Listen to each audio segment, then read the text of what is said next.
ठंडी ठंडी हवाएं चल रही थीं। बहार का मौसम वादी नौबहार में खुशी का पैगाम लाया था। जंगल का बादशाह काफ़ी अरसे से बीमार रहने के बाद सेहतयाब हुआ। सारे जानवर इसे सेहतमंद देखकर खुश थे।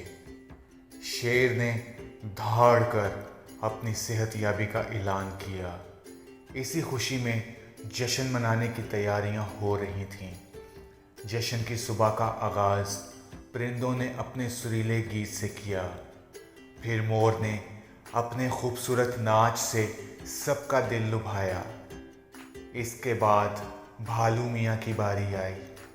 उन्होंने ऐसे मज़े मज़े के लतीफ़े सुनाए कि हंसते हंसते पेट में बल पड़ गए।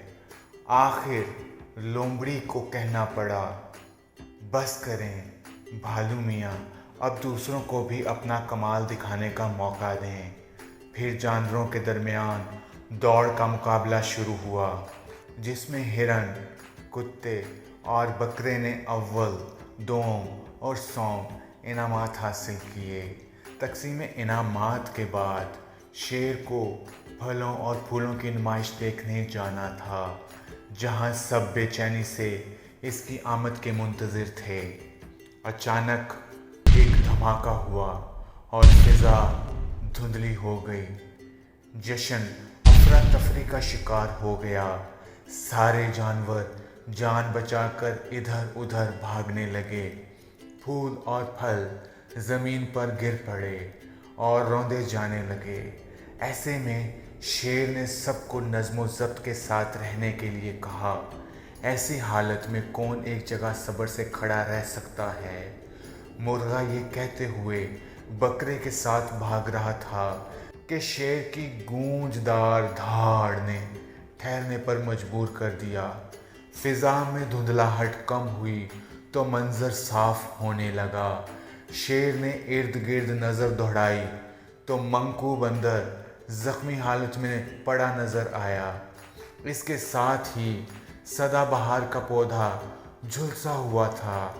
शेर ने हकीम गीदड़ को इसकी मरहम पट्टी के लिए कहा। सभी धमाके पर हैरान परेशान थे।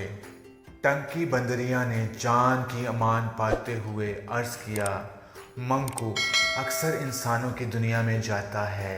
वहीं इसने जश्न के दौरान आतिशबाजी का मुजाहरा देखा तो इसने भी जश्न के लिए ये सामान ख़रीद लिया।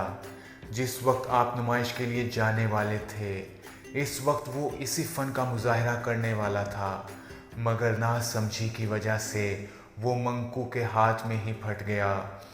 फिर जो हुआ वो आपके सामने है। शेर ने टंकी बंदरिया की बातें गौर से सुनी। फिर मंकू को समझाते हुए बोला, नकल के लिए भी अक्ल की ज़रूरत होती है। आतिशगीर मादे इंसान के लिए भी नुकसानदेह हैं। बाज़ औक़ात इंसान खुद ही अपनी बनाई हुई चीज़ों के हाथों नुकसान उठाता है। इस फ़न के मुजाहरे के लिए बहुत महारत की ज़रूरत होती है और ऐसा कोई माहिर ही कर सकता है। मंकू ने आइंदा के लिए तौबा की, वो ऐसी हरकत नहीं करेगा। शेर ने सबसे मुखातिब होकर कहा, हमें ऐसी सरगर्मियों से बचने की कोशिश करनी चाहिए जिससे जलने, झुलसने या ज़ख्मी होने का डर हो। हमें हर मुश्किल घड़ी में नज़्म व ज़ब्त के साथ मुत्तहिद रहना चाहिए।